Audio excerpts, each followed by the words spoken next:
Padma Purana, the essence of India. आध्यात्म, संस्कृति, संस्कार, जीवन का आधार। भगवान की भाषा भाव की है। शिव तांडव स्त्रोत का पारायण करने का उद्देश्य आपको थोड़ा सा जागरूक और सहज करना है कि ये गेय है, ये सहज है, ये सरल है। कोई लोग तो इसको बहुत खतरनाक ढंग से बोलते हैं। ऐसा लगता है कि उनको लगता है ये तांडव मतलब कुछ भी विचित्र, ऐसा वो शुरू कर देते हैं, जटाटवी गलत जुला, तो आदमी को लगता है कोई डराने वाला श्लोक पढ़ रहा है। भाव तो समझे, जटाटवी गलत जुला, जिनके बिल्कुल सुंदर लट जो हैं बिखरे हुए, एक के ऊपर एक बंधे हुए, गलत प्रवाह पावत स्थले, गले वलंब लंबिताम भुजंग तुंग मालिकाम, डमट डमट डमट डमन निनाद डमरवयम चकार चंड तांडवम तनोतुना शिवा भजम। सुंदर ढंग से गीता है, हर गृहस्थ को गाना चाहिए। लेकिन किसी ने कहा महाराज जी हमको संस्कृत नहीं आती। कभी किसी ने कहा संतों की बैठक में कि भैया भगवान की भाषा क्या है। किसी ने कहा वो संस्कृत समझते हैं, किसी ने कहा वो तेलुगु समझते हैं, किसी ने कहा वो तमिल समझते हैं, किसी ने कहा वो उर्दू समझते हैं, किसी ने कहा वो अंग्रेजी समझते हैं। दूसरे ने पूछा कि उस हाथी ने, उस गज ने कौन सी भाषा में पुकारा था, उसकी कौन सी भाषा थी, उस पक्षी ने कौन सी भाषा में पुकारा था, उस गिद्ध ने कौन सी भाषा में पुकारा था, उस कौवा ने कौन सी भाषा में पुकारा था। भगवान भाव की भाषा समझते हैं, भाव भक्ति से होता है। बाकी जिस भाषा में जिसको पुकारना है पुकारे, भगवान भाषा नहीं भावेन देव विद्यते, भाव नहीं।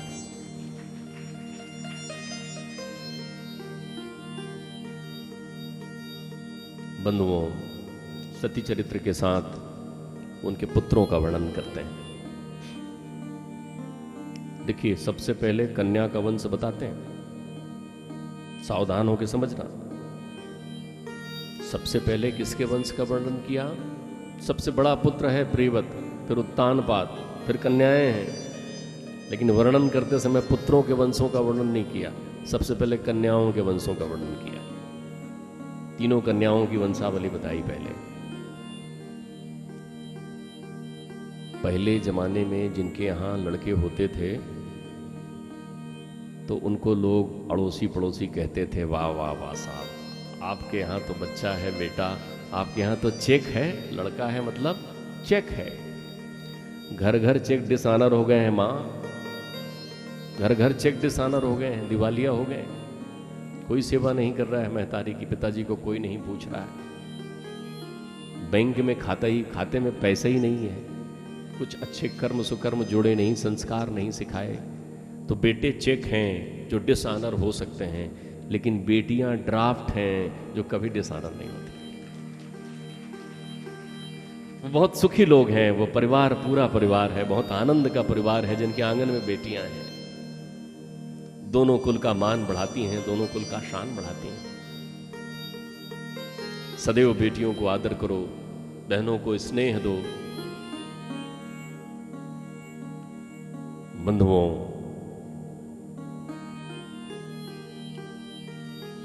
उत्तानपाद की दो पत्नियां सुरुचि और सुनीति। आइए थोड़ा तात्विक विश्लेषण करते हैं और इस कथा को संक्षिप्त करते हैं। उत्तानपाद, इसका अर्थ होता है जिसके पैर ऊपर हो और सिर नीचे हो। उत्तानपाद, ध्यान से समझना। जो ऊपर पैर करके नीचे सर करके दुनिया में आता है उसे उत्तानपाद कहते हैं। उत्तानपाद कौन होता है? ये जीव ही उत्तानपाद है। इसकी दो पत्नियां हैं, एक सुरुचि, एक सुनीति। सुनीति अर्थात धर्म, सुनीति अर्थात संस्कार, सुनीति अर्थात अध्यात्म, सुनीति अर्थात भक्ति, और एक है सुरुचि, विषय संसार। उत्तानपाद को संसार पसंद है, अंतर्चित्त पसंद नहीं है, शुद्ध भाव पसंद नहीं है। वो सुरुचि से ज्यादा प्रेम करता है। उत्तम, तम महातम अविद्या है। उत्तम यानी श्रेष्ठ, जहां तुलना है वहां अविद्या है, अविद्या से स्नेह करता है। ध्रुवाचा अर्थे सत्य, ध्रुव का अर्थ होता है सत्य। सुनीति धर्मशील है तो उसके एक पुत्र है ध्रुव, सुनीति का पुत्र है, सुरुचि का पुत्र है उत्तम, गोद में बैठा है अपने पिता के। ध्रुव चरित्र में कथा ध्रुव की जितनी महत्वपूर्ण नहीं है उतनी महत्वपूर्ण है सुनीति की कथा। आज इस कथा के माध्यम से इस बात की आवश्यकता है कि घर घर सुनीति का धर्म आए। वो बालक पहुंचता है राजा उत्तानपाद के पास, बैठना चाहता है उनकी गोद में। उत्तानपाद भी इसने बस बिठाना चाहते हैं, लेकिन सुरुचि कहती है नहीं, मेरा पुत्र ही तुम्हारी गोद में बैठेगा। उससे कहते हैं कि जा, अगर इनकी गोद में बैठना था तो मेरी कोख से जन्म लेना था। रोता बिलखता 5 वर्ष का ध्रुव अपनी महतारी के पास पहुंचता है। महतारी से शिकायत करता है कि मुझे छोटी माँ ने डांट कर भगा दिया, मुझे बैठने नहीं दिया, मुझे पिताजी ने अपनी गोद में नहीं बिठाया। वो उस युग की महतारी है, स्वयंभू मनवंतर की। युग वर्ष महीने से नहीं होता, युग विचारों से होता है। जब आपके विचार शुद्ध होते हैं, आपके विचार में विकार नहीं होते, जब आपके चित्त में परमात्मा होता है, जब आप संसार का कल्याण करना चाहते हैं, तब आप सतयुग में होते हैं। जब आप कामनाओं से भरे होते हैं, जब आप धन प्राप्त करना चाहते हैं, जब यश वैभव का प्रदर्शन करना चाहते हैं, जब आप विलासता से भरे हुए होते हैं, तब आप द्वापर में होते हैं। और जब आप लंपट कपटी कुटिल विशेषी होते हैं, और जब आप तमोगुणी से युक्त होते हैं, तभी आप कलयुग में होते हैं। और जब तीनों की भावनाएं मिश्रित होती है, तब आप चतुर्युग के एक सामान्य प्राणी होते हैं। मैंने आपसे कहा था ना, विचार बदलने से, दृष्टि बदलने से सृष्टि बदल जाती है। आपके चित्त में सतोगुण है तो सतयुग है, आपके चित्त में सतोगुण और रजोगुण हैं तो आप त्रेता में हैं, आपके चित्त में केवल रजोगुण है तो आप द्वापर में हैं, और अगर आपके चित्त में केवल तमोगुण है तो आप कलयुग में हैं। युग विचारों से बनता है। आज हर घर सतयुग है यदि वहां पर शांति है, निष्ठा है, विश्वास है। तो उस युग की महतारी है सुनीति। वो कहती है तो ठीक तो कहा छोटी अम्मा ने, बोले तुम उनकी गोद से जन्म लेते तो तुम पिताजी की गोद में बैठते। तो बोले मां मुझे लेकिन पिताजी की गोद में बैठना है।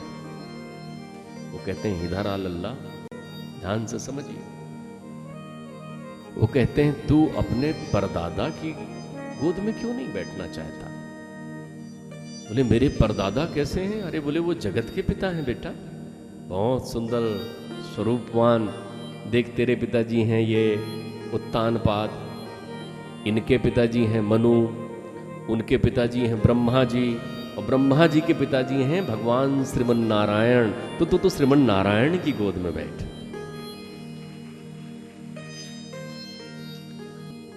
इस पिता की गोद नहीं मिली तो क्या हुआ, तू जगत पिता की गोद में बैठ। ये वो मां है जिसने अपने पुत्र को अध्यात्म की बात कही, सतोगुणी बात कही। आज की महतारी होती, आज की महतारी कहती वो तो है ही डायन, मैं जानती हूं, उसका तो स्वभाव ही ऐसा है। एक बात ध्यान रखिए, एक सत्य आप समझिए, संसार में जितने भी लोग संतानवान हैं या संसार में जितने भी लोग संतानवान नहीं हैं, ये सब उसकी इच्छा से है। वो जैसा दायित्व आप देना चाहता है वैसा आपके गृहस्थ जीवन की परिरचना करता है। अर्थात संतान का जन्म लेना ईश्वर की कृपा है। किसी ने प्रश्न किया महाराज बच्चे पैदा होने में ईश्वर की कृपा क्या है? मैंने कहा अगर ईश्वर की कृपा नहीं होती तो आज संसार में ऐसे करोड़ों लोग हैं जिनके यहां संतान नहीं है, उनके यहां भी मनुष्य संतान ले आता। तुम्हारे घर में ईश्वर ने अपनी कृपा अनुभूति के रूप में एक दिव्य आत्मा को जन्म दिया है, तुम्हारी गोद में यह दायित्व दिया है कि तुम उसका निश्चल आनंद पूर्वक उसका लालन पालन करके उसे एक श्रेष्ठ मानव बनाओ।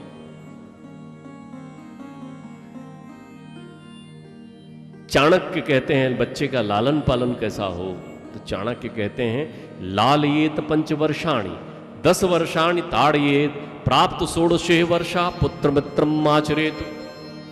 5 वर्ष की उम्र तक बच्चे को केवल लाड़ करो, केवल लाड़, उसके अलावा कुछ मत करो। लालयेत पंचवर्षाणि।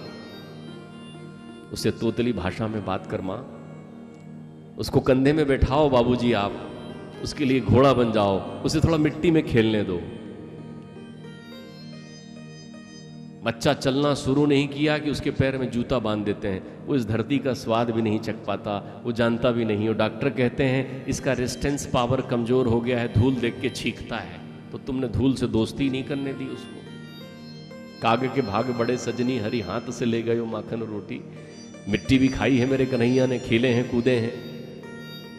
बच्चों को पूरा बचपना बिताने दो, गले से लगाओ, पुचकारो, स्नेह करो। एक कहने लगे नो नो मेरे बेटे को आप टॉफ़ी मत दीजिए, उसके दांत गिर जाएंगे, सड़ जाएंगे। मैंने कहा सुनो मैया, टॉफ़ी खाए तो गिर जाएंगे, नहीं खाए तो गिरेंगे, नए दांत आएंगे। प्रकृति ने ऐसी व्यवस्था की है। लाड़ करो, स्नेह करो, आलिंगन दो। प्रभु ने कृपा की है तो नौकरों के भरोसे मत छोड़ो, समय दो। देखो तो उस पर कृष्ण के दर्शन करो, उसकी लीलाओं को देखकर सोचो ऐसे ही कृष्ण यशोदा की गोद में खेले थे। लाली मेरे लाल की और जित देखो उत लाल, और लाली देखन में गई मैं भी हो गई लाल। ऐसे लाल को खिलाओ, उसमें भेद ना करो, वो पुत्र हो पुत्री हो, उसको खूब स्नेह से रखो। 2.5 साल की उम्र में 5 साल का बस्ता लाद कर स्कूल मत भेज मां, सूखा हो जाएगा वो बेचारा। एक महतारी कहने लगी मेरी बिटिया मेरे बगल में खड़ी होती है तो सब लोग बोलते हैं तुम्हारी बहन जैसे लगती है। मैंने कहा बहुत अच्छी बात है माँ, इसमें तुम्हारी महतारी की प्रशंसा है और तेरी आलोचना है। बोले क्यों? मैंने कहा तुम्हारी महतारी ने बचपन में तुम्हारा लालन पालन अच्छा किया, तो आज तुम इस उम्र में भी अपनी बिटिया की उम्र के बराबर दिखती हो, लेकिन तुमने अपने बिटिया का लालन पालन नहीं किया, वो युवा बिटिया तुम्हारी बहन दिखती।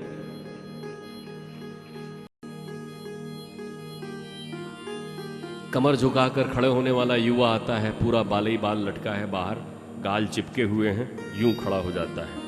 मैं 25 साल का युवा, पीछे से 50 साल के पिताजी आते हैं, उनको देख कर लगता है आहा क्या तेज इनके मुखाकृति पर चमक रहा है। इस क्यों नहीं 2.5 बरस से बस्ता लटका कर भेज दिया पढ़ने अंग्रेजी।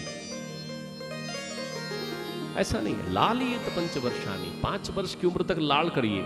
इसीलिए हमारे यहाँ पहली कक्षा में 6 वर्ष की उम्र से भेजते थे।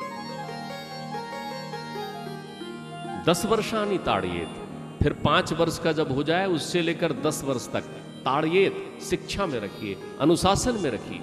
देखिए उसको कहाँ उठ रहा है, कहाँ जा रहा है, डिसिप्लिन पूरा मेंटेन करिए। किसके साथ बैठ रहा है, स्कूल जा रहा है कि नहीं जा रहा है, पढ़ रहा है कि नहीं, 1-8 थप्पड़ भी लगाइए। लेकिन ये काम केवल अकेली महतारी ना करे, पिताजी भी पूरा समय दें, यही उनका कार्यकाल है 10 वर्ष का।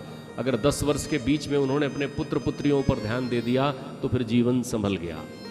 नहीं तो किसी से मैंने पूछा आपका बेटा किस क्लास में पढ़ता है, व्यापारी आदि थे बेचारे, अरे पढ़ता तो है, कहीं कटे गई महतारी, बोले कौन क्लास में पढ़ता है, छोरा छोरी हमारे यहाँ के। मैंने कहा कमाल है, तुम्हें यही नहीं मालूम कि तुम्हारा बेटा क्या है। एक तो नाम भी नहीं बता पा रहे थे, मैं तो चिंटू चिंटू बोलता हूँ, क्या नाम है, बोले क्या कमा रहे हो, पूत सपूत तो क्या धन संचय, और पूत कपूत तो क्या धन संचय।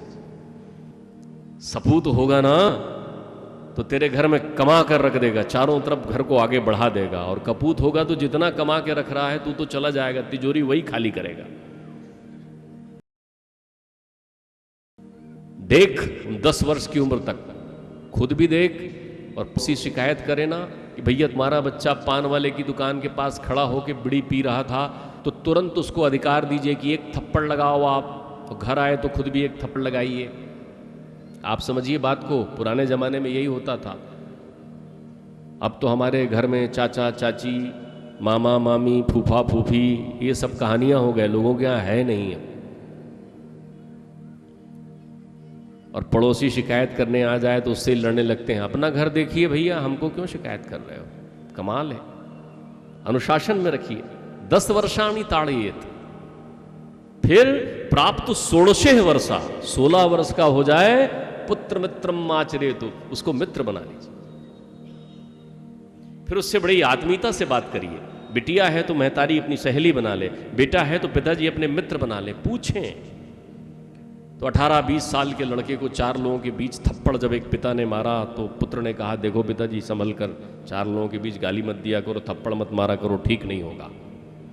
वो बोले ये बिगड़ गया। बिगड़ गया, बनाने का समय निकल गया, 15 बरस का हो गया, उसको जो बनना था वो बन गया।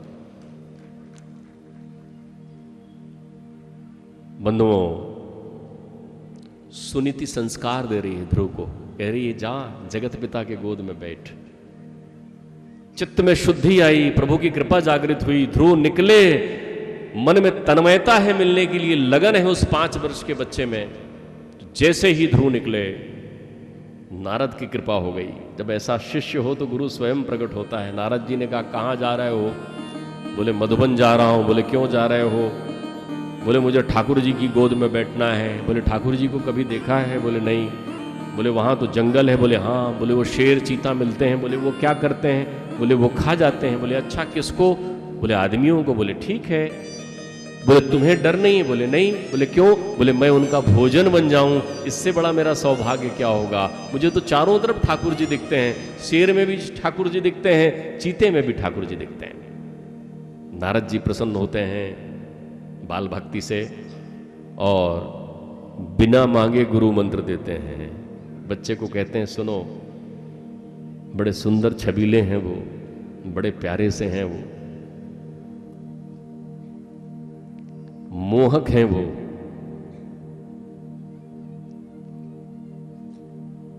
बोले उन्हें पुकारना नहीं, मानसी पूजा का विधान बताते हैं। वो कहते हैं कि उन्हें मन ही मन ध्यान करना, ऐसा समझना कि वो तुम्हारे पास है। बोले वो दिखते कैसे हैं? शांताकारं भुजगशयनं पद्मनाभं सुरेश्वरं विश्वाधारं गगन सदृशं मेघवर्णं शुभांगं लक्ष्मीकांतं कमलनयनं योगभिर्ध्यानगम्यं वंदे विष्णु भवभयहरणं सर्वलोकैकनाथं। वो उन्हें मंत्र देते हैं, ओम नमो भगवते वासुदेवाय। बोले मानसी पूजा करना, मनी मन ध्यान करना बेटे। ध्रुव एक वृक्ष के नीचे बैठते हैं। पहले महीना 3-3 दिन के अंत से एक कैथा और एक बेर खाकर जीवन बिताते हैं। दूसरे माह 6-6 दिन के अंतर से सूखी घास और पत्तियां खाकर जीवन बिताते हैं। तीसरे महीने 12-12 दिन के अंतर से केवल जल पीकर दिन बिताते हैं। और चौथे महीने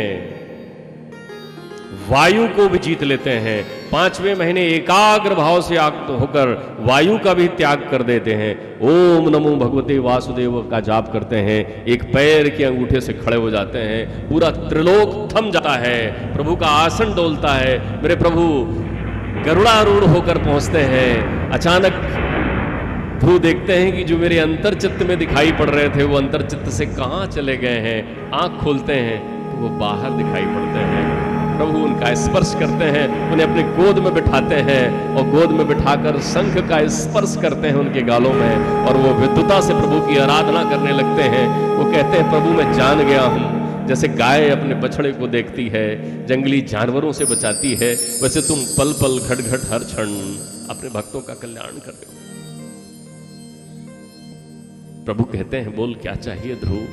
ध्रुव कहते हैं मुझे जो चाहिए था वो मिल गया, अब इस गोद से ना उतारो, मुझे बस यही चाहिए। परमेश्वर नित्य प्रति यही प्रतिज्ञा कर रहे हैं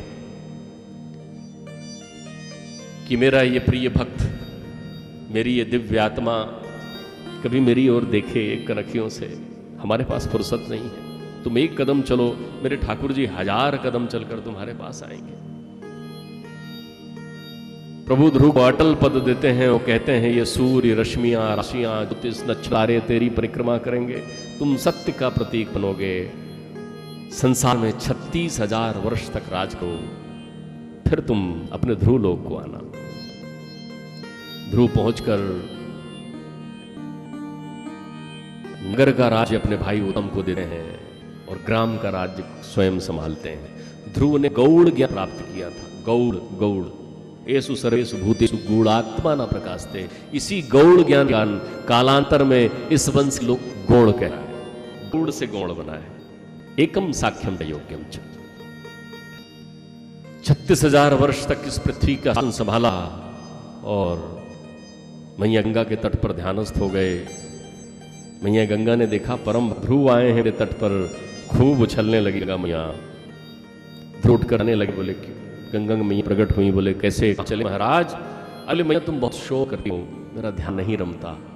बोले मैं वचन देती हूँ इस घाट पर मैं धीर वीर गंभीर बनी रहूंगी। आज भी हरिद्वार में ध्रुव घाट है, पहाड़ों में जाकर देखिए, इतनी गहरी है वहां गंगा, लेकिन बिल्कुल आवाज नहीं करती, और पीछे और आगे खूब आवाज करती। मृत्यु के देवता पधारे, पार्षद आए प्रभु के लेने के लिए, विमान आया ध्रुव को लेने के लिए। मृत्यु के देवता खड़े हो गए। उन्होंने कहा प्रभु इस लोक को छोड़कर जा रहे हैं, मैं मृत्यु हूं, मैं आपको नहीं लग सकती, मेरे शीश पर पैर रखकर आप इस यान में प्रवेश करें। ध्रुव ने मृत्यु के सर पर पैर रखकर उस अटल यान में प्रवेश किया और ध्रुव लोक की ओर उड़ने लगे। उन्होंने उड़ते समय रुकते हुए कहा कि मेरी महतारी कहाँ है, पहले उन्हें बुलाओ माँ को। अरे बोले वो आगे वाले यान में वही चली जा रही हैं। तो ध्यान रखिए, सुनीति का जीवन बनाएंगी, ध्रुव का निर्माण करेंगी, तो सबसे पहले वैकुंठ वो ही आपको दिलाएगा। बोलो भक्त ध्रुव भगवान की जय।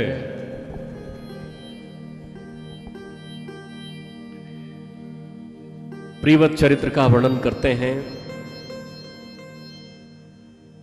जड़ भरत की कथा और प्रहलाद चरित्र का आनंद कर लेंगे। आप धीरज से बैठेंगे तो मेरे यजमान ने अपने कार्ड में लिख दिया है, निमंत्रण पत्र में, हरि इच्छा तक और 10 घंटे तक एक साथ बैठकर प्रवचन देने का अनुभव है हमारे पास प्रत्यक्ष। तो ये तो आप घर से सोचकर आया करो कि हरि इच्छा से जीवन मिला है और हरि की कथा हो रही है, तो हरि इच्छा तक कब तक सुनना है, क्योंकि घर पहुंचने के बाद हरि इच्छा होगी तभी तो कल आओगे।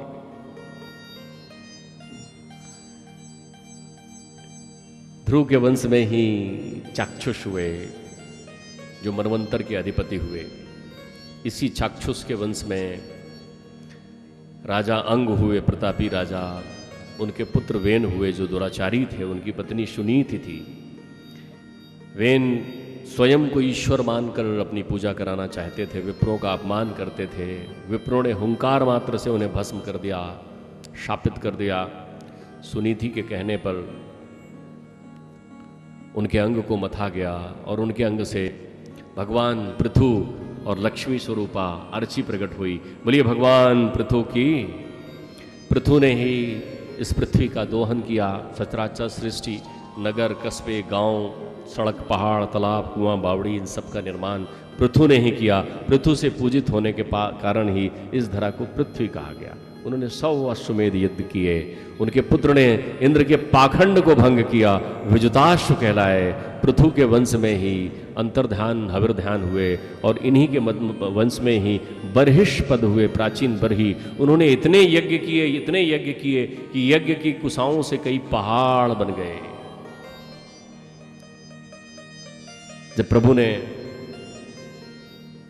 अर्जुन के लिए इंद्रप्रस्थ बनाया था तो धन की आवश्यकता थी, तो प्रभु उसे उसी पहाड़ पे ले गए थे जिसके नीचे उनके यज्ञ का इतना धन पड़ा हुआ था कि उस धन से अर्जुन ने इंद्रप्रस्थ का निर्माण कर लिया था। बर्हिष्पद प्राचीन बर्ही कहलाते हैं ये। इनका विवाह समुद्र की पुत्री शतद्रुतु से होता है। इनके 10 से 1 से स्वभाव वाले पुत्र होते हैं, वो प्रचेता कहलाते हैं। प्रचेताओं का विवाह कंडु ऋषि और प्रमलोचना अप्सरा की पुत्री मारीशा से होता है। इस पुत्री को वृक्षों ने पाला है और इन्हीं के यहाँ दक्ष प्रजापति का जन्म होता है। प्रियव्रत के वंश का वर्णन करते हैं। प्रियव्रत कौन है? श्रेयस्य प्रेयस्य मनुष्य में तस्तो संपरित्या विविक्त धीरा श्रेयो हि पेयो अभिशरणो प्रवीते पेयो मंदो योग क्षेमाध्वरणीते। श्रेय और प्रेय दो रास्ते हैं। एक रास्ता सुंदर फूलों से सजा हुआ है, कालीन बिछी हुई है, और एक रास्ते में कांटे ही कांटे लगे हुए हैं। जीव देखता है कि दोनों रास्ते में, बोले ये तो यहाँ बगियां हैं, इसी रास्ते से चलता हूं। जैसे ही वो उस रास्ते में चलना चाहता है, अंदर वो रास्ता जाकर एक कूप में समाप्त होता है जहां मगरमच्छ और सांप हैं और जीवन में कष्ट ही कष्ट है। उस कंटकीले रास्ते में यदि कोई आगे बढ़ता है तो उसके बाद सुंदर फूलों का बगीचा है। श्रेय के रास्ते चलने वाला व्रतधारी प्रियव्रत कहलाता है। प्रियव्रत विश्वकर्मा की पुत्री से, बृहस्पति से विवाह करता है। प्रियव्रत के 10 पुत्र होते हैं। 3 कवि महावीर शबन जो हैं ब्रह्मचारी हो जाते हैं। अग्निग्र सबसे बड़े हैं। प्रियव्रत इस सूर्यमंडल की 7 परिक्रमा करते हैं, पृथ्वी की 7 समुद्र का निर्माण करते हैं, जिससे 7 द्वीप बनाते हैं।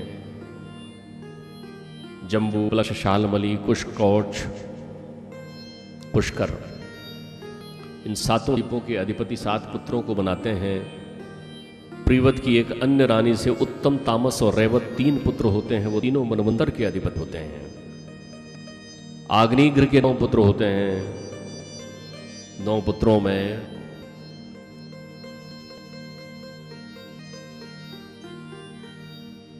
नौ पुत्रों का विवाह, आग्नेयग्र के 9 पुत्र होते हैं, वो जम्बू द्वीप के 9 खंड कर देते हैं। और 9 का विवाह में 9 पुत्रों में सबसे बड़े हैं राजा नाभि। उनका विवाह मेरु देवी से करते हैं। राजा मेरु की पुत्री हैं। नाभि और मेरु देवी के यहाँ ही भगवान परमहंसी धर्म का प्रकाश फैलाने के लिए ऋषभ देव के रूप में अवतार लेते हैं। बोलिए भगवान ऋषभ देव की। ऋषभ देव का विवाह इंद्र की पुत्री जयंती से होता है। उनके 100 पुत्र होते हैं। 100 में से 91 विप्र योनि में चले जाते हैं, ब्राह्मण वर्ण धारण कर लेते हैं। 9 जो हैं योगी हो जाते हैं, कवि, चमंत्री, करभाजन, सिद्ध, जो 9 योगी संवाद करते हैं जनक से, जिन्होंने भागवत की मीमांसा की है। और शेष 9 पुत्र जो हैं वो 9 खंड के अधिपति हो जाते हैं। और उनके श्रेष्ठ पुत्र भरत चक्रवर्ती सम्राट होते हैं। भरत के आगमन के पूर्व ये पृथ्वी अजनाब कहलाती थी, लेकिन भरत के आगमन के साथ ही, उनके चक्रवर्ती होने के साथ ही इस पृथ्वी को भारतवर्ष कहा जाने लगता है। ऋषभ देव जी परमसी मार्ग, अवधूत मार्ग की स्थापना के लिए हैं। अपने पुत्रों को कहते हैं कि सब इधर आओ, तुमसे कुछ बात कही है। वो 100 पुत्र को देते हैं कि ये संसार एक सिटके हुए कुएं की तरह है, इस पर विश्वास न करो। इस संसार के आसार माया को छोड़कर नारायण का ध्यान हो, चरणों में जाओ। सर्वस्व त्याग अभूत जीवन बिताते हैं। अजगर की तरह जहाँ चाहे वो पढ़े, अतृप्त रहते हैं, अदृश्य चाल में चलते हैं। लोग से कहते हैं कि संसार मिथ्या है, बात भी नहीं। सच्चे अवधूत कौन? वो नहीं चिलम पीते हैं संसारी। सच्चे अवधूत वो होते हैं जिन्होंने मन रूपी में वैराग्य रूपी अग्नि से ब्रह्मानंद रखा लिया है।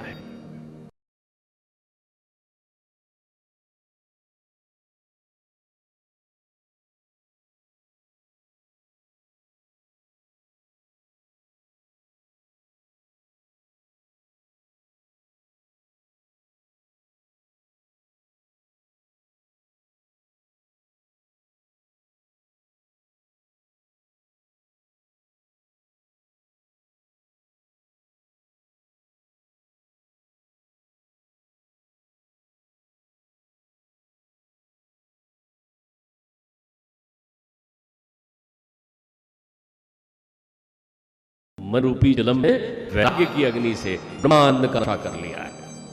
वो कैसे होते हैं? दिव्यचित्र क्या लीला होती है, कैसे ऋषभदेव जी दिगंबरो वाचांबरो वा दिगंबरो वाचा तंबो तंबरो वाचांबरता उन्मद वापिता बालदावा पिशाचवद वाकिचा अख्यवन्यना। दिगंबर स्वरूप में विचरण करते हैं। कभी आलीशान ठाट वाले कपड़े पहन लेते हैं, कभी वैभव का भोजन करते हैं और कभी भ्रष्टा उठा लेते हैं। उनके लिए सम दृष्टि होती है। उनका स्वरूप और विचार कैसा होता है। क्वचन मूढ़ो विद्वान क्वचिदपि महाराज विभुआ क्वचित भ्रांता सौम्या क्वचिदपि जगराचार कलिता क्वचित पात्र भूता क्वचित वमता कप विदता चरत्वीवं प्राज्ञं सततम परमानंद सुखिता। अदृश्य भाव से रहते हैं, कभी दृश्य भाव को प्राप्त हो जाते हैं। पिताश्री कहते हैं मणिकर्णिका घाट में एक बाबा जी होते थे काशी में। उनके हाथ में एक बड़ा सा लठ होता था। मणिकर्णिका घाट में, श्मशान घाट है काशी में, बहुत प्रसिद्ध मणिकर्णिका घाट। कहते हैं सती की मणि वहीं गिरी थी, मणिमस्तक। तो अवधूत रूप में वहां रहते थे। जो भी शव लेकर जलाने के लिए वहां आता था तो वो लठ लेकर उसको मारकर भगाते थे सबको। चलो भगो, सारे लोग भगते थे। अरे बाबा जी आ गए भैया, अवधूत बाबा जी। सब घबराए भगते थे। वो शव के दोनों पैर पकड़ते थे, चारों तरफ जोर से घुमाते थे और जोर से चिल्लाते थे, खाई ले आज तो जी भर खाई ले, और गंगा में फेंक देते थे। किसी ने उनसे पूछा, महाराज ये आप कौन सी लीला करते हो, क्यों? अरे बोले ये शरीर जिंदगी भर किसी काम नहीं आया, मर गया तो काय को जला रहे हैं। मेरे यहाँ मछलियां हैं बहुत सारी, बेचारियों को भोजन नहीं मिला है तो कम से कम यही मांस खा ले। मरना भला विदेश का, मरना भला विदेश का, जहां कुटुंब न होए और पशु पक्षी भोजन करे तो कोट जग फल होए। कुछ काम नहीं आया जीवन भर तो मरने के बाद तो आए। पशु को होत पनैया और नर को कछु नहीं होए। जानवर तो मरने के बाद भी जूते चप्पल बनकर अपने काम आ जाता है, लेकिन मनुष्य जीते जी जितना सुंदर दिखता है, मरने के बाद उतना भयावह हो जाता है। पशु को होत पनैया और नर को कछु नहीं होए, जो नर कछु करनी करे नर से नारायण होए।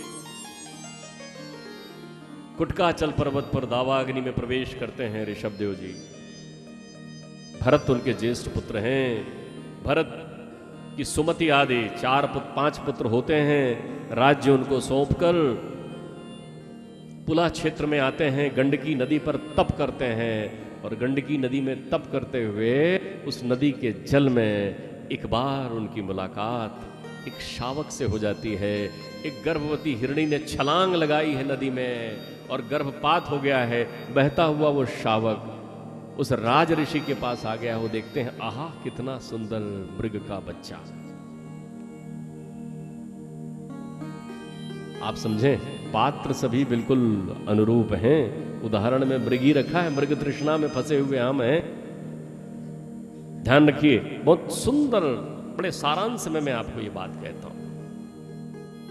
अब दिन रात श्रीमन नारायण छोड़कर वो मृगा को ही देखते रहते हैं। हाँ कितनी अच्छी कुलाचें भरता है, कितना अच्छा घास खाता है। डरे भी रहते हैं कोई जंगली जानवर ना आ जाए। तपस्या उनकी टूट गई, एकाग्रता उनका भंग हो गया, मन उनका विषादों से भर गया, मन मोह में आ गया। अब मनमोहन नहीं मिलेंगे। हमारे ईश्वर का नाम है मदन मोहन। जहां मद ना मोह ना, मद ना मोह ना, जब ऐसे ही बनते हैं तो क्या मिलता है? मदन मोहन।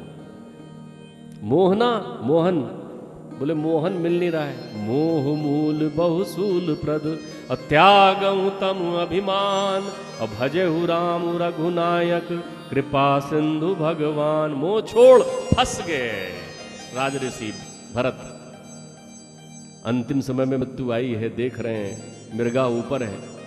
मैंने कहा था ना, अभी कपिल भगवान कपिल मुनि ने कहा है, यथामतिर तथा गति। देख रहे हैं, वो मृगा को देख रहे हैं। मृगा राज ऋषि को देख रहा है,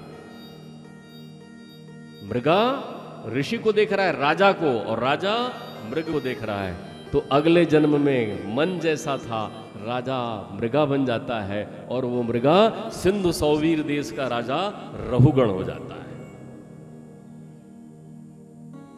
दूसरे जन्म में मृग बनकर अवतरित होते हैं।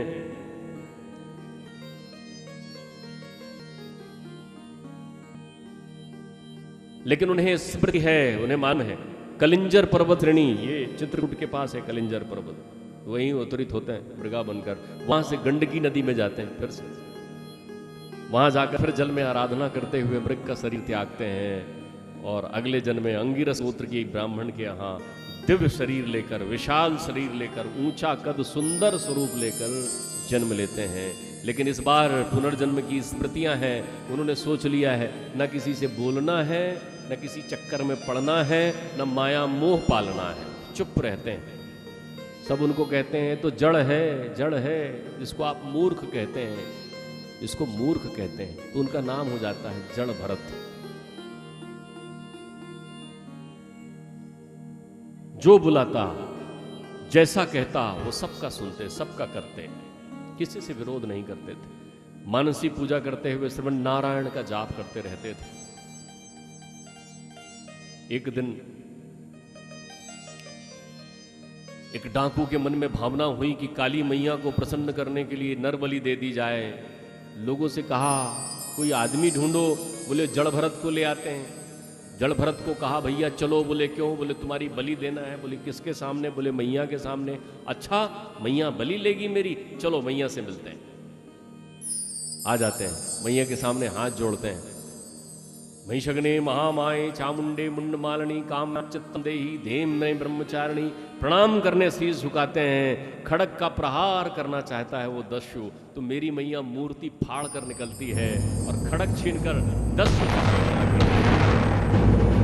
काली काली महाकाली काली के परमेश्वरी सर्वानंद करो देवी नारायणी नमस्ते। मां भला कभी बलि लेती है? मध्यमीन मुद्रा मांस पंचमकार का आचार्य शंकर ने विरोध किया है। मां तो ममता वाली है। सिंधु सौवीर देश का राजा रहुगण पालकी में निकल रहा है। 4 कहार हैं, एक छोड़कर भग गया कहार।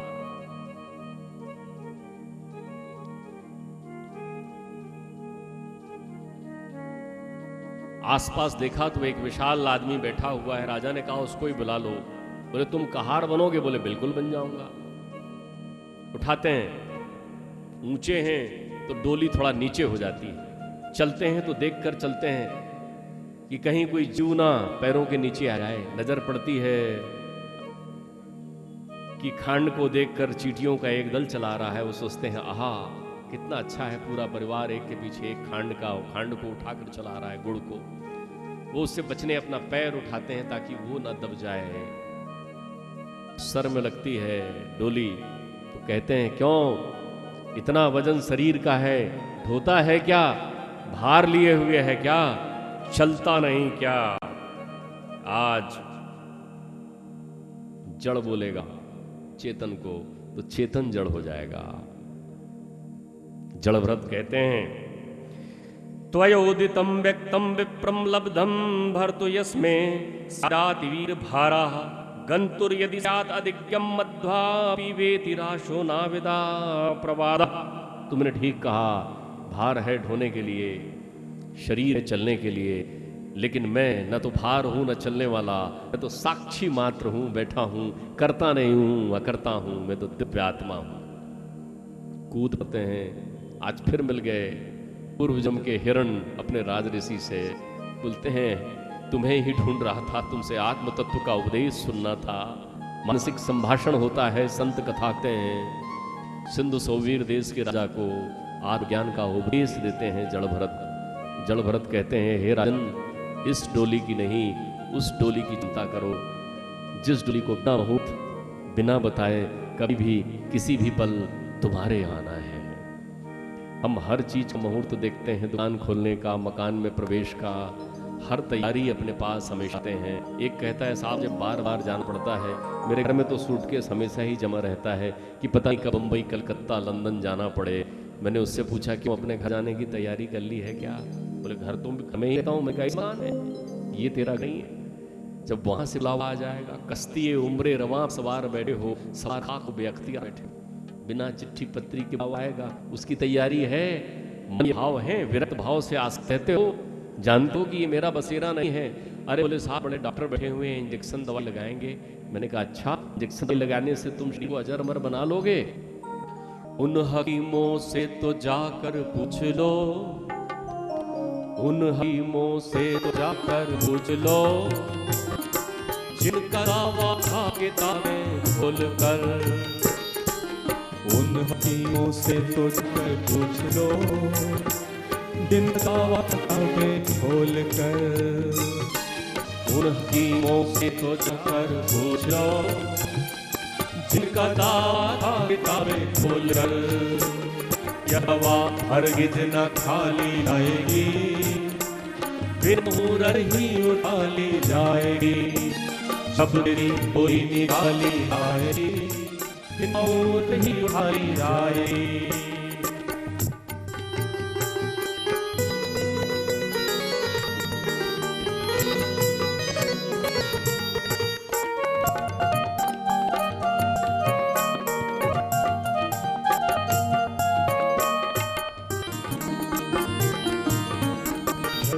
है जेल तुम लो, है जेल तुम लो, नींद से आओ सो जल्दी हो।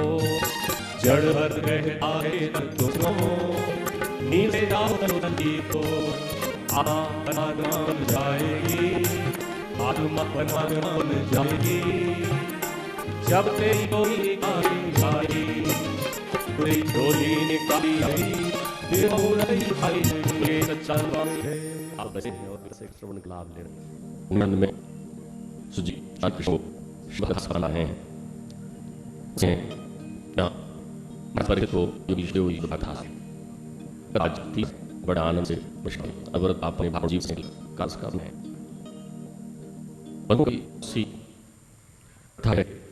बाबा साहेब हुए ध्यानस्थ हुए और श्रोताओं चित्र में मनों को मन की अनुभूति करने लगे। इसी श्रोता से पूछा कि बाबा प्रेम से करा।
बाबा बड़े सहज भाव में कहते हैं कि हाँ, मैं ये मान सकता हूं कि रेत को पीसने से तेल निकल सकता है। फिर किसी ने प्रश्न किया कि क्या पानी को मथने से घी निकल सकता है? मेरे बाबा ने कहा ऐसा भी हो सकता है, पानी को कोई मथे तो घी निकल सकता है। फिर किसी ने कहा कि क्या बिना भजन किए कोई भव पार हो सकता है? बाबा ने कहा ये नहीं हो सकता।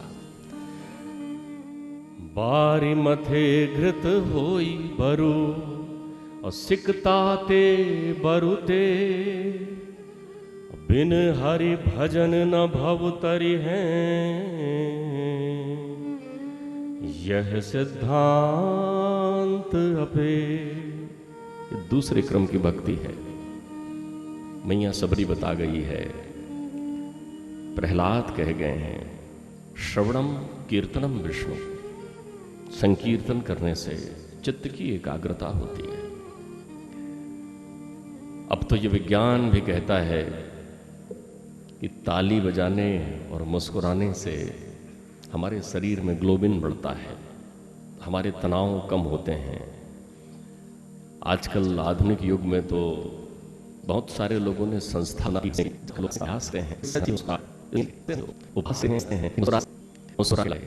समय कहीं आ रहे हो और सीखो कष्ट हुआ हो तो ये है, मुस्कुराना कि सहज नहीं। भागवत कहती है आप अपने जीवन को सहज बनाइए, बिल्कुल सहज। आप यहाँ कोई आगमन होना होता है तो पहली तैयारी में आप अपने बेड को करते हैं। आप कहते हैं बेड को सरिये पर्दे लगाते हैं, क्योंकि अतिथि को बेड में ही बैठाना है। लेकिन घर के और अंदर के कमरे से आप वैसे ही रखते हैं जैसे हैं।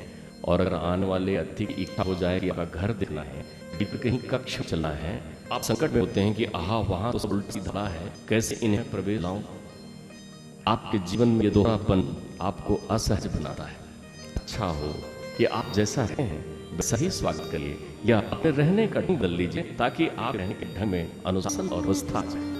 भागवत कहती है कि न कब प्रिय आएगा तुझे वहां जाना पड़ेगा, तो तुझे जरा सरल और तत्पर तेरे जीवन में आडम्बर, तेरे जीवन में दिखावा ना है, तेरे जीवन में पागल ना है। आप ध्यान करें, आपके जीवन में सबसे बड़ा कष्ट यही तो है। पुराने लोग कहते झूठ न हो, सच हो, झूठ न कहो, सच हो। ऐसे वो क्यों कहते? क्योंकि जैसे ही आपने झूठ कहा वैसे ही झूठ को सच करने के लिए आप जीवन में संग्रह करेंगे और भी रहेंगे कि कहीं सच प्रकट हो जाए। भागवत जी आपको सरल रहना चाहते हैं, गृहस्थ चाहते हैं। भागवत कहती है कि कलियुग में नाम ही आधार है, नाम ही कुछ है। तो घर बैठे श्वास लेते बांधते सहज रूप से नाम का संगीतन कर, हमारे जीवन के बड़े बड़े संताप हो जाएंगे। भागवत जी कहते हैं मैं कोई यज्ञ करने की आवश्यकता नहीं, कर्मकांड की आवश्यकता नहीं, अति मृग संहिता की आवश्यकता नहीं, सहज हो जा, क्योंकि ईश्वर ने सहज में तुझे ये बनाया है इतने अंचित में आराम करने से। पालते हैं लोग संकीर्तन करने लगे हैं, लेकिन संकीर्तन करते हैं अंदर से स्वयं भजन भाव से गाया। भजन के आप स्वर की जरूरत नहीं है, भजन और हर्षा भाव से गान की शक्ति। मेहता जो गुना देवल बन जाती है और भाव से जो ही कहते हैं वो भजन जा रहा है। वहां ये देखना नहीं है कि आहा मैं स्वर में गाता हूं नहीं। आइए उन्हें नाम का उद्धार करिए। मंगा उदार कुमार पहुंची और शायद करने लगी कि आप प्रति मुझे चाहिए आपके सारे प्राणियों को आगाह करो हो ताकि मैं आकर स्थान लगे और अपना प्रोवाइड कर जाएंगे। प्रभु तो मैं लाऊंगी ना, फिर मैं शुद्ध कैसे होंगी। कहते हैं सुमन नारायण से पूछे, नारायण कहें अरे बबुल गंगा इतने सारे जाएंगे, वो सारे कलुषित नहीं होंगे, उन्हें रह जाएगा, उनमें एक अंत भी आएगा, उसमें एक सज्जन है, उसमें मेरा एक भाव भी आएगा। जैसे हरण पीड़ा स्पर्श करेंगे तो तू पवित्र होगी। मदभाति पाद प्रचालयन्त्या तथां चादिरे सूत्रम वेद्रुम। परम चित मना शुद्धि ने व्यक्ति कहती है कि अभ्यास के आसान की जिद से क्षण मन बिल्कुल शुद्ध हो जाए और संवर की बात सुनाई पड़ जाए, मन में दर्शन आए, जिस सामूहिक अनुभूति हो गई बस उन पल में जीव ली आप तो बिल्कुल मुक्त है। पाप भरने के लिए कि भी आप सुनता जाए, सुनता के बारे में हमें उसमें सारे बहुत अच्छे खाने आते हैं। तो भाई अब बैठते हैं एक सरकारी भजन, दोनों हाथ सिंह एक हाथ शाह एक हाथ है, एक हाथ का है एक हाथ शिव का है, एक शिव का है तो एक हाथ पर्वत है। मुद्दा से मगन अब बने हैं तो उसे सुना करिए। ये करती है वैसे ही आप तो कहते हैं पीछे कौन सा ईश्वर की के परिवार पर परेश की और आप कितने आनंद लाए और सान में आनंद होती हो रही है। अब कह रहे रमथा सुंदर करी संजय लाउरी पागली थाई सुनिरल का धन करते हुए वो आगे से निकले और आपके हाथ ताली में गूंजे। बोल शुरू सिरा राधे राधे हो काना कानो सिरा राधे राधे हो काना कानो राधे राधे हो काना कानो बड़े गाए चल बैठो मीनारी प्रेम दीवान सिर को रुपये बिट गाए चल बैठो गादी मेरी उसी संग दो आए आए आए आए ओ आए आए आए आए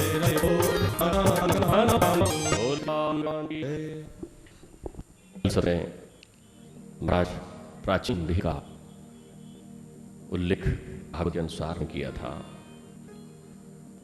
महाराज प्राचीन विधि ने अपने संपूर्ण जीवन में यज्ञ अनुष्ठान ही क्या उद्भिद से जुड़े हुए थे, अनवरत यज्ञ अनुष्ठान ही करते थे। नारद जी इनसे मिलने आए। नारद जी को बताने के उन्होंने कितना अश्वमेध यज्ञ किया, लक्ष्मी नारायण यज्ञ किया, विष्णु यज्ञ किया। नारद जी सहज भाव से सुनते रहे। नारद जी कहा जी से यज्ञ तो आपके इतने यज्ञ किए कि आपके यज्ञ की कुशाओं से भाड़ते हो गए, लेकिन एक यज्ञ और होता है आत्मा यज्ञ। क्या आपने आत्मयज्ञ किया? बोले यूं सा यज्ञ होता है। उन्होंने कहा आपने बाहर की सारी यात्रा की, भीतर की यात्रा की? नारद जी उनसे कहते हैं कि भूख प्यास प्राण का धर्म है। प्राण को प्यास लगता है, प्राण पान दान ध्यान मान भूख प्यास लगाते हैं। शोक दुख मन का धर्म है, और जन्म और मर जाना ये शरीर का धर्म है। आत्मा का तो कोई धर्म नहीं है। क्या कभी आपने उस साक्षी आत्मा की अनुभूति करने का प्रयत्न किया? वो उन्हें भवटी में पुरंजय बोलते हैं कि एक द्वारों की नगरी है। नगरी को लेकर मित्र वहां गुजर रहे थे। एक नाम तने था और एक का विज्ञात था, उनका कोई नाम नहीं था। हमेशा वो मित्र के साथ था। पहला मित्र नगरी देखकर ललाईता है और उसमें प्रवेश करना चाहे। दूसरा मित्र केवल प्रसन्नता पर प्रसन्न होकर से देखता है। वो दिन बीतता है। वहां नाम की एक मिल है। 5 शेष रखा हुआ है।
देखते रहिए धर्म पुराण। यदि आपको ये वीडियो पसंद आए तो कृपया लाइक करें, सब्सक्राइब करें और बेल आइकन को जरूर क्लिक करें।